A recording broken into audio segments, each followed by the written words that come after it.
Hi guys, what's up? Welcome back to the I Love You So Much YouTube channel. If you guys like this video, be sure to give it a thumbs up and subscribe, and let's get started with the episode. Billy Bob's is my favorite place in the entire world. Billy Bob's is awesome. Within my friends, like, I am known as Billy Bob's. Like, I am the one who's like sending I think next weekend, I think we're going to a show. You're the Billy Bobette. Yeah, actually I am. There you go. So anyways, thank you for coming on the show today. I'm really excited to have you. Thank you so much for having me. Of course. And I actually read the book. I feel like people like to lie in interviews and say that they read the book. And I loved it. It was so good. Amazing. I appreciate that. Thank you. Are you a fast reader or no?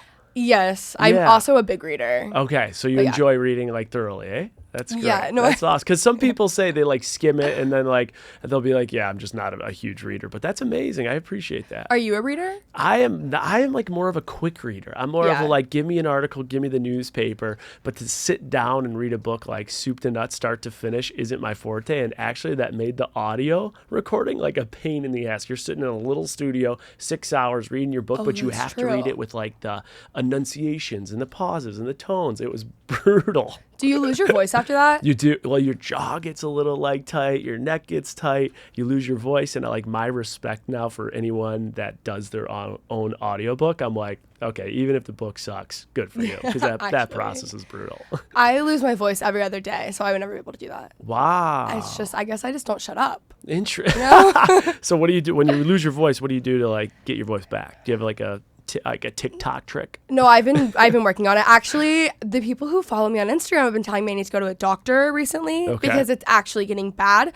But I just won't talk for a few days, and then I have like throat coat spray and stuff, and I hope for the best. Okay, there you go. All yeah. Right. There you go. Teach their own. Teach their own. Okay, so I'm really excited to talk to you today. I was explaining to Jason before this that our audience, the listeners of this podcast, love navigating your 20s in general. Yes. So this podcast, or the book, is perfect for the podcast. This is a very good topic then. Yes. Yeah. I want to talk about, you started off the book on a very vulnerable note, and I want you to share it and get into it. I can't speak for you, obviously, but I thought it was cool because, one, it's a hard thing to share, and two, I think especially as a male, like it's very taboo. Totally. Yeah. So the story I share in the first chapter is a story I've really not shared with anyone.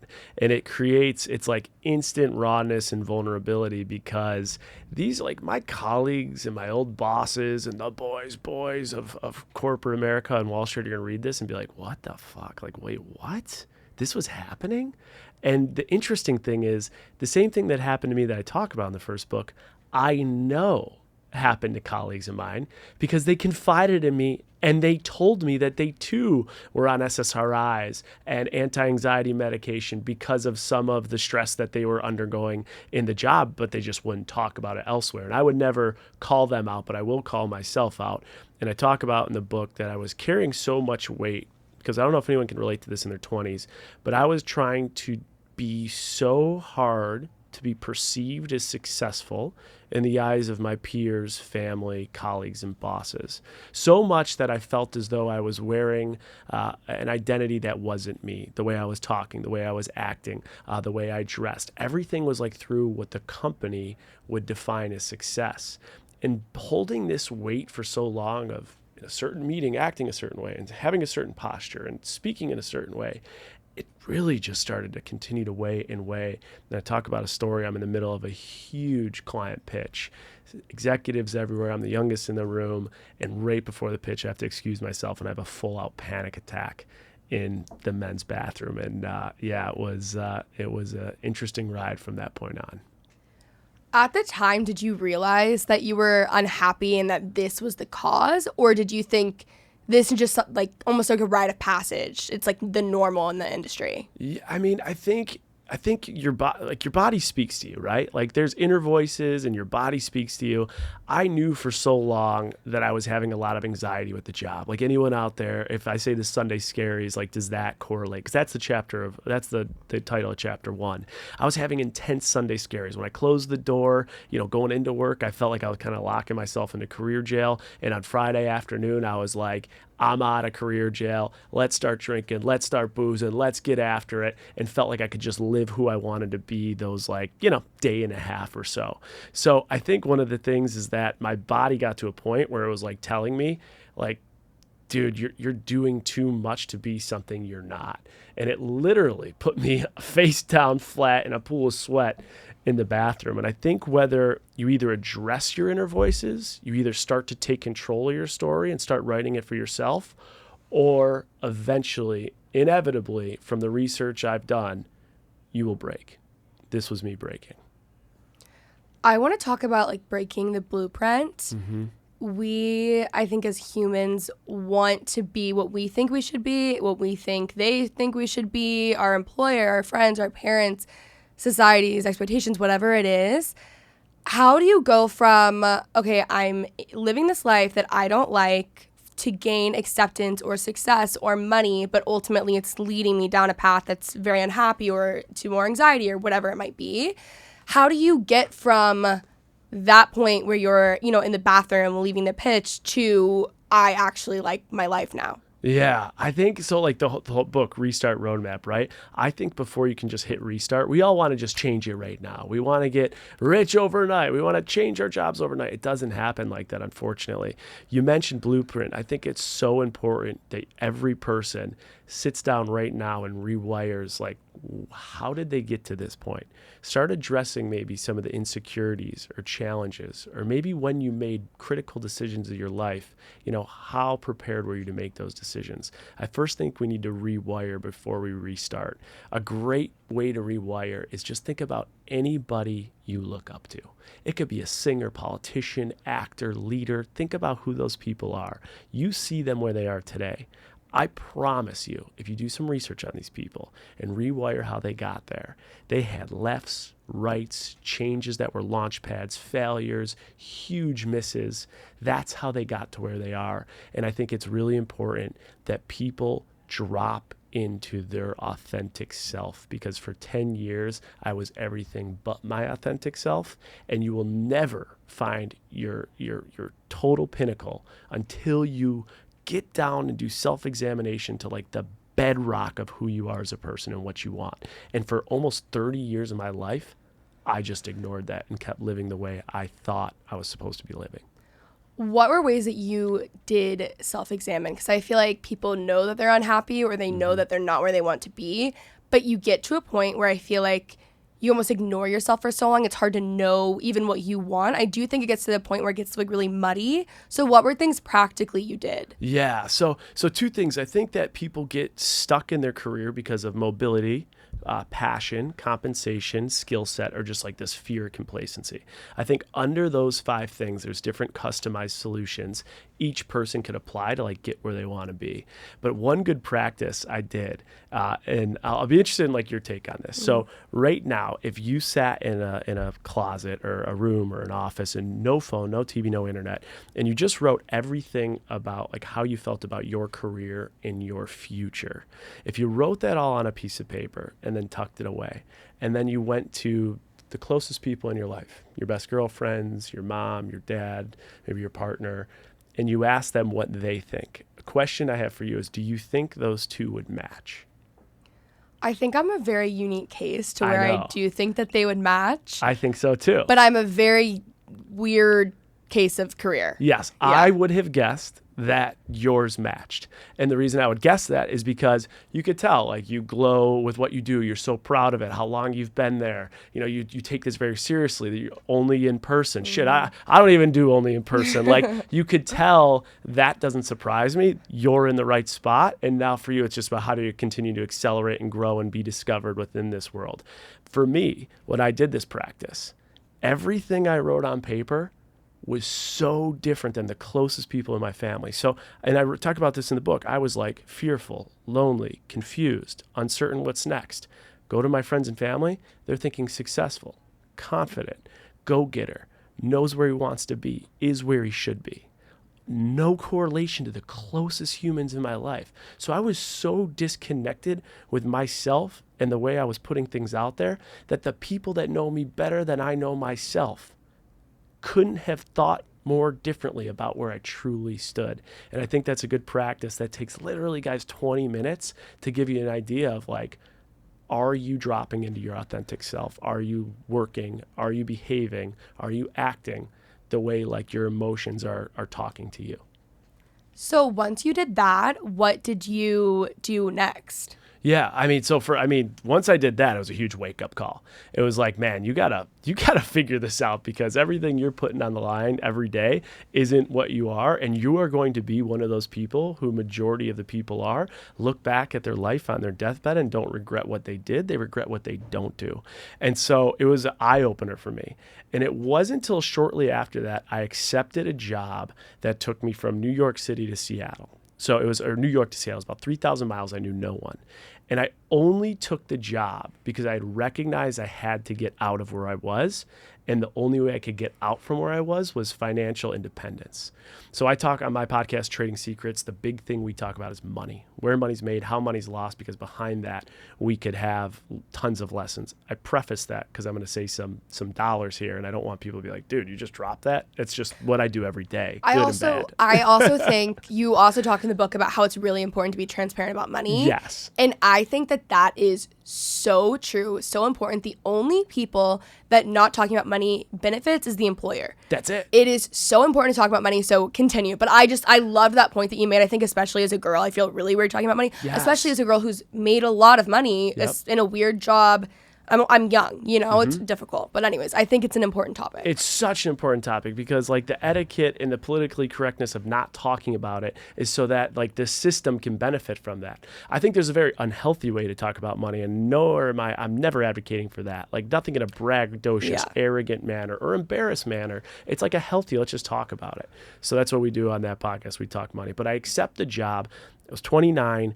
It was 110K signing bonus, 165 base, and upside to do like double or triple the base salary. Now, I also want to tell people that there's a whole chapter on this in negotiating, because to your point, only 37% of people in their entire careers negotiate for themselves careers. Crazy. And women have, if you look at historically, if a male and a female, the same age, same backgrounds, negotiate and ask for a certain raise, historically statistics show that the male will get a higher raise. And so there is a gap in gender pay that's being worked on. We're acknowledging it, and it needs to change, and it is changing for the right way. But I accepted that job, and I knew that doing that, I had to do 2 years based on the budgeting I put in place, and that would give me the access to then go write my own story with or without a reality show, which was a wild curveball that came my way in the middle of those 2 years. Yeah, truly a wild curveball.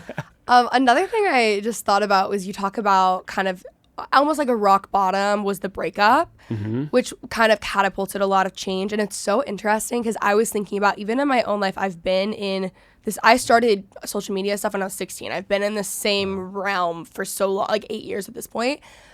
But I think I had a big breakup, like a post-college breakup, that catapulted so many things in my career and personally. It was like the best thing that ever happened to me.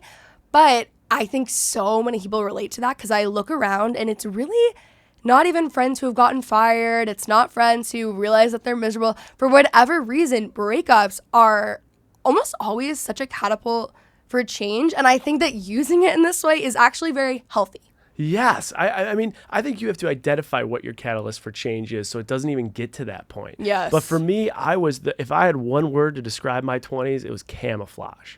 What can I do to camouflage all my insecurities? What can I do to camouflage my weaknesses so that those can't be showcased? And I did crazy shit. I mean, I was literally I would have Xanax and beta blockers stuffed in Listerine strip cases, right? Hidden in my pockets. So when it looked like I was going for a breath mint, I was literally going for a Xanax. Those are the things, like that didn't wake my ass up.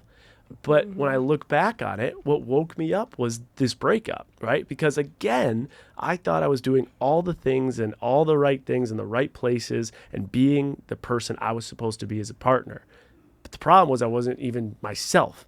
And it just shook me to the core like, dude, you don't even know yourself. You don't know it. Like, you don't know anything.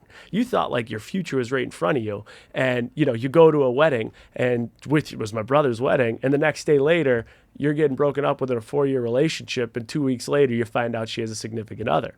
And so the beauty of that is like, I truly look back on that though. And like, that was a game changer for her because her life went in the direction it was supposed to go, and she's in like a happy and healthy place. My life went in another wild direction, and I've never been healthier and happier. And without that, neither of us achieved that. And so the one thing I say in the book is like, be aware and like you just really be visible, because if you can avoid that breaking point before it brings you to rock bottom, the climb up becomes a lot easier. But if you do hit rock bottom, it could be an amazing launch pad for what's to come. I can look at times before that where I knew I like wasn't myself, but I think I was being what I thought I needed to be for everyone else around me. And I think that a lot of people get stuck there. So if you're listening to this, like I would hope that you don't let it get to like rock bottom before catapulting change. But I look back now when I was like, I don't think I even realized how lost I was. And it's like, I knew, but I just didn't want to admit it to myself, because then that would mean I had to change, and that just sounded like too much. And it was something I was very afraid of. Yeah, and I think that just comes also with like the system that we're born into, right? We see what success looks like, or at least I did. It was like, get good grades, try to get to the AP class, try to be in the best college, and you'll see success, try to be in a top ranked position. Like, we see this idea of like what it should be. And so I think we either like revolt against it or we conform to it. And the thing is when you lose yourself, you're losing everything. And that's when like the imposter syndrome and everything really will come to fruition, because the only thing that's going to differentiate you from the entire world is you knowing what will differentiate you. Like, we are all born with natural skill sets, and then we like learn all different abilities. And there's things you could do way better than me, and there's things I could do better than you. And making sure that like you have a clear understanding of what your like natural superpowers are is just so damn important. Imagine if Tom Brady never played football. Imagine if Cristiano Ronaldo never played soccer, right? Imagine if Stephen King just gave up and stopped writing. I mean, I could do this forever and give you these examples. What if The Rock, when he hit rock bottom, pun intended, and couldn't make it as a broke NFL player, former pro, and didn't say, you know what, I know I want to get into this business of entertainment. I'm going to go to the WWE. Like, if you can't find that, you'll never get to where you want to go.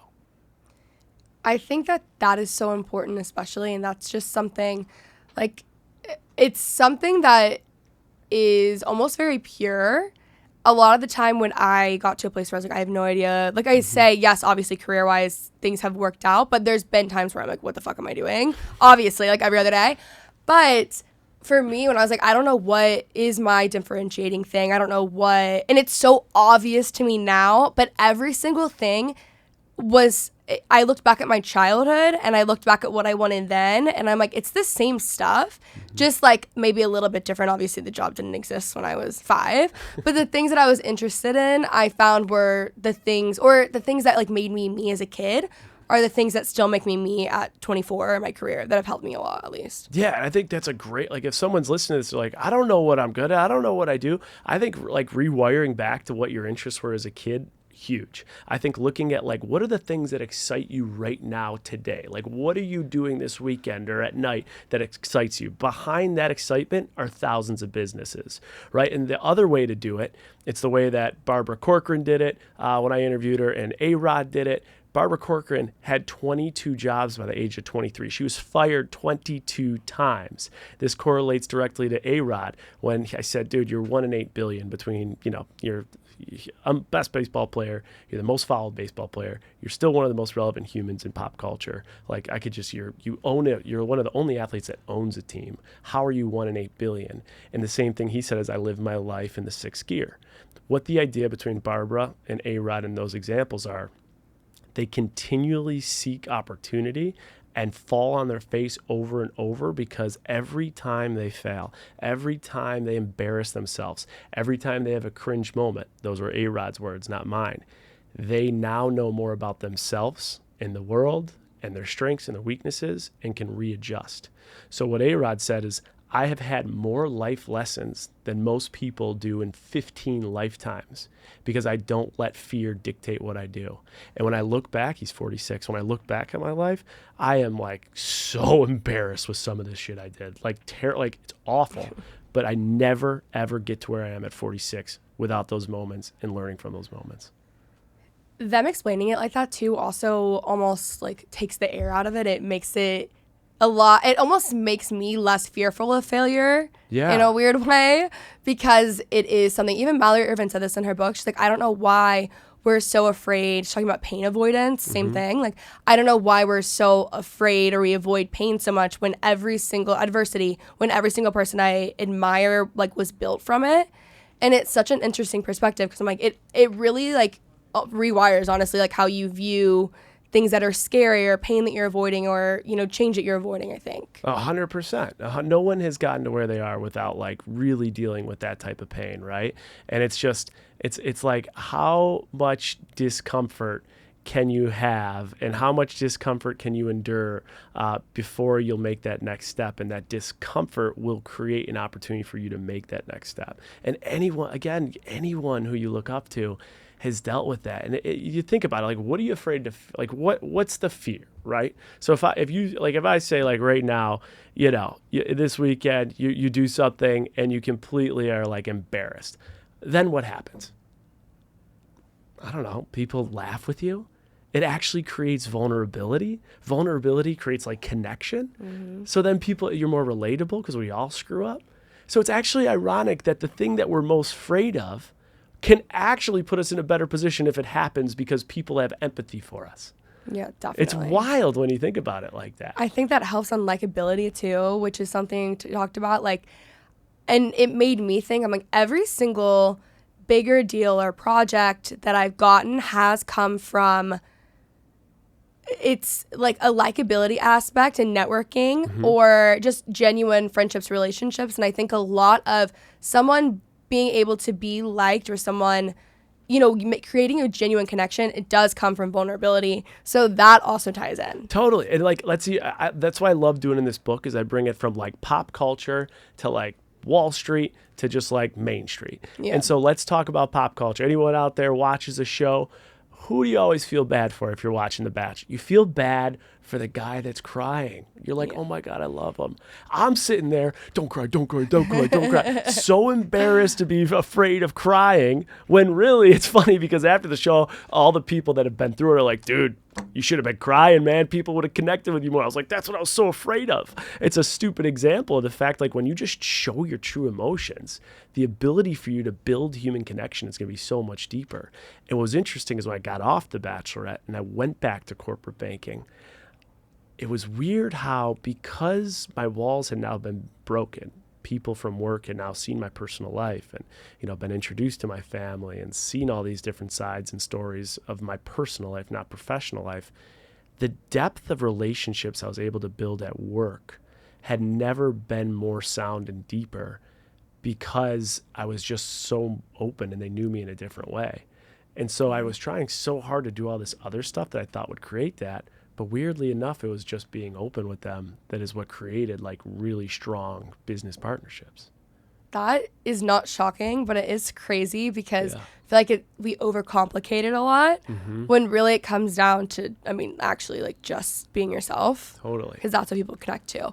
Something I really loved that you did in the book was kind of go through different cities, cost of living, what certain income will be, different taxes, whatever. Sure. I thought that was really helpful. So in your opinion, someone in their 20s is restarting. What city do you think is, like, give 3, because obviously I know it's hard. What would your top 3 cities be for someone in their 20s to live right now? So it's a tough question to answer, because it all depends on, like, their career and where they're at. Are they single? Are they not single? What's their salary? But here are the 3 areas you got to look at. You have to scale. What is your city doing for you professionally? What is it doing for you financially? What is it doing for you personally? I'll give you an example. Grew up in Buffalo, New York, right? What I'm doing now, media, entertainment entrepreneurship, Buffalo, New York is, on a professional scale, is going to give me a scale of, like, a 2 out of 10, right? If I want to accelerate in media and entertainment and maybe television and all the podcasting, the best places for me to be for that, if I want a 10 out of 10, LA, New York, no question.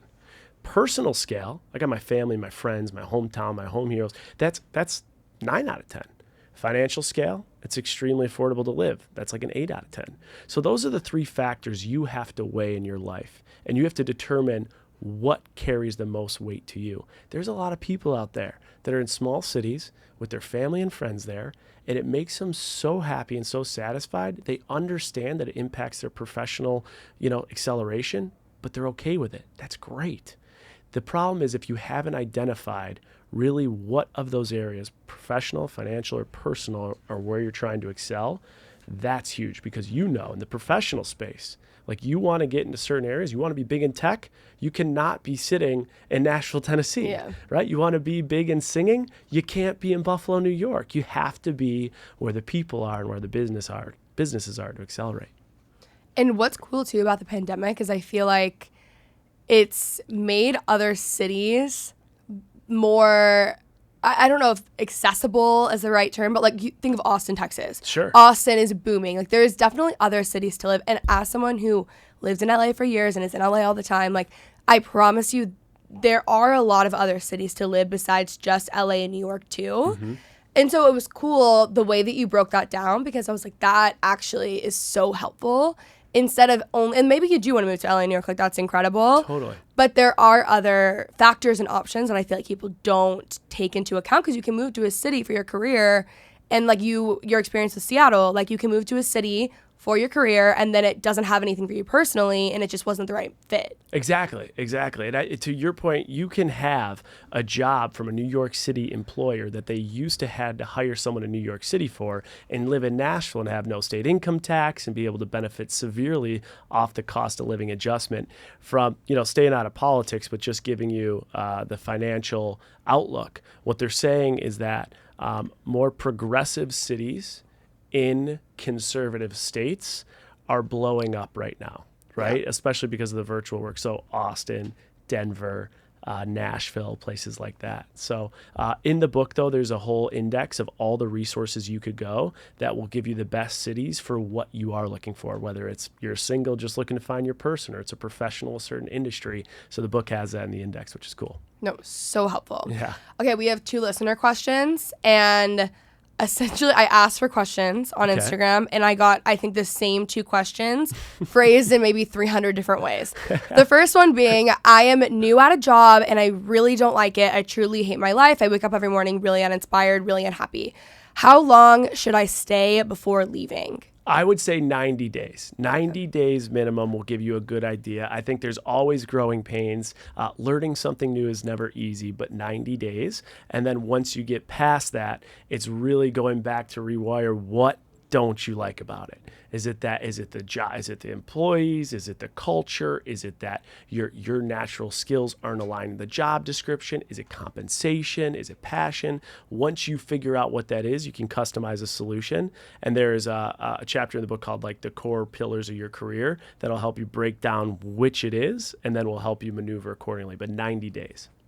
I like that answer. I think it's good. Some people say like 6 months. Yeah, it's but I feel like 90 days is a good one. Yeah, 90 days is my go-to there. Okay, and the next one is how to get comfortable selling myself. In the book, you talk about everyone is like a personal brand, which is interesting because obviously I hear that all the time as an influencer. Yep. But I didn't think about that on an every day, every single person, especially with resumes and LinkedIn. I just never thought of it that way, and it was helpful. But how to get comfortable selling myself? Well, I got good news and bad news for that question. So here is the good news. The good news is, whoever asked that, you are, whether you know it or not, you're selling yourself every single day, and you've been selling yourself since the day you were born, right? The decisions you make and what you wear, how you drive, what you drive, how you interact, everything, how your social media picture is decided, how your LinkedIn is created, how you write emails, how you take phone calls, how you text. You're always selling yourself. Whether you know it or not, that's what you're doing. And that's the good news, is you're already doing it. The bad news is, if you can't sell yourself and you can't get comfortable with knowing your story and being able to articulate, it's a huge red flag. We have to stop everything we're doing right now, and we got to get comfortable with it. Because in a 2-3 minute synopsis max, you should be able to tell me where you've been, what you've done, where you are today, and what's next, because you are the biggest advocate for yourself. And we are in a very, very, very self-promoting climate right now. Yeah. This could be in your companies. This could be in the dating world. This could be online. It could be anywhere. If you're not self-promoting, I know it's a little unfortunate, but it's the reality. You're gonna be left behind because you're not telling your story. What you're doing is someone is taking non-tangibles and selling your story for you. And that's the last thing you want. So if someone quickly, I'll give you an example. I did a show with Dave Ramsey's daughter the other day. I'm in the hallway. Dave goes, "You look super familiar. Who are you? What's your story? I'm on the run. I got a meeting in 2 minutes. I got 90 seconds to make an impression." If I give you 90 seconds right now to make an impression and one introduction could change your life, and you're listening to this and you can't do it, start practicing. Practice in the car, practice in the shower, practice when you go to bed. Can you give us yours, what you said to Dave Ramsey? For sure. So Dave Ramsey, this was it. He's like, "Oh, what are you doing here? You're on Rachel's show. Like you look important. What's your story?" I said, I'm not important. 10 years in corporate banking, got my MBA, took a wild detour into reality television, The Bachelorette, and then I was forced into an ultimatum to restart my career in the bank, get rid of my side hustle, or do it outside the career. I created a company just like you, Dave, called Restart that helps with financial literacy and career navigation, and just wrote a book and had the pleasure of talking to your daughter all about the book and the impact we're making. Looked at me, he's like, "That is awesome. Keep doing what you're doing. I'll have to get a copy from Rachel." That was it. I love how you go, "Not a big deal," or whatever, and then it goes in. Like, it was so perfect. It really was. That was it. But also, like, I'll customize that, right? Yeah. Like, if based on who I'm talking to and what they'll just want to like hear. you, Dave. Yeah, just yes. like you, Dave, yeah. right? So being able to, I think so many people got to realize that when you're trying to sell something, you have to know what success is objectively in the viewer's eyes. I do tell a story about this with Colton. Again, I bring it back to entertainment. With The Bachelor, we were applying to be The Bachelor. And, I go in there and tell him everything I want to tell him. Well, Colton goes in there and crushes it. And I asked Colton after he got Colton Underwood, for anyone that doesn't know, he was a former Bachelor. I said, "Cole, what'd you tell him?" And he said to me, I told him, "Jason's a great guy. Blake is a great guy. You want ratings? You want a great show? You're going to go with me. I'll give you the ratings." And that was one of the best lessons I ever learned in my life, because the only common thing between the 5 people that were interviewing us, because there's a lot of differences, they have to put on a television show and they need ratings, and that drives success for them. So that was an eye-opening lesson. That's really helpful. Another thing too, though, I think with you is just asking questions. Like, you would have never learned that had you not asked a friend. It goes back to salaries. It goes like so many things of being transparent. Bringing it back to also money, something I wanted to say. When we started YouTube, I have had the same kind of core group of friends for the past 8 years. We were in Cabo together last weekend. Like, we are still really good friends. Mm-hmm. Before we had management, we would talk to each other about rates, what we were charging certain brands. Some people were charging 1,000, some people were charging like 7,000. You just have no idea at that time. 1, we were new to the space. 2, we didn't know brands were taking advantage of us. We were 16, 17, had no idea. But being open and asking questions and actually being curious instead of just taking what you think is easy and good and not really advocating for yourself made us all so much more money. And also we weren't getting taken advantage of as much. Exactly. And that goes back to the point. Like, think about if you didn't have those conversations, you're not winning. They're not winning. Who's winning? Mm-hmm. The brand or the agency? They're just going to take more off the top, right? Let's even make it an easier example. Think about like Kelley Blue Book. The car industry back in the 60s and 80s, I mean, they just buried people with the way they could take advantage of them. Now you talk about it, and Kelley Blue Book gives us the information, and who's saving on that? The consumer. And you could take that into all the areas you spend and earned. Agreed. Okay, last question. Let's say someone needs to make a pitch for themselves. Like, I know obviously it's so personalized and different. What are 3 tips that you would give someone who needs a 90-second pitch if they happen to run into Dave Ramsey one day? So I think those are the 3 areas you have to break it down to, is where you've been, where you are, and where you're going. Those are the 3 areas. So in the Dave Ramsey pitch, you heard me talk a little bit about 10 years banking, MBA. I'm establishing credibility with where I've been. This is how I ended up here. Bachelorette, detour, career, got kicked out the door. And this is where I'm going. I started this business. I now have this book. That's why I'm doing the TV show with Rachel Cruz, your daughter. So those are the 3 areas that you got to hit. Now, this is something I learned in the TV biz. And you'll even notice when you guys are listening to this podcast, I talk a lot. You have to get quicker. It's something I'm working on. I'm literally working on it right now. Be more concise with your delivery, because the best people in TV biz will have 10 seconds to capture your attention as a guest, and they have to be very thoughtful about that. So in each of those stages, how are you going to quickly, in 60 seconds to 90 seconds, do it? So if I tell you 10 years corporate banking and MBA, it took me 4 seconds, and hopefully it did something to your brain of like what you're thinking and stuff. So that's really critical, succinct and quick of those 3 stages. Perfect. Well, Yes. Thank you so much for coming on. Where can they find you and the book? Yes, thank you so much for having me, and congrats on all your success. And Thank you. your 24-year-old that knows exactly where she wants to go and what she's doing, like that's the dream. Think about how much runway you have now to really focus on that and what's next. So congratulations. All my social handles are Jason_Tartick. Podcast is called Trading Secrets, and the book is The Restart Roadmap. You could pre-order it. It'll be out. It's coming out the week that it's. So you can. It's on shelves now. You can get anywhere where you can get your books, and appreciate the support. And if you read it, shoot me a message. I'd love to hear your feedback. All right, guys, I hope you enjoyed. If you did, let me know by giving it a nice thumbs up and subscribe for more.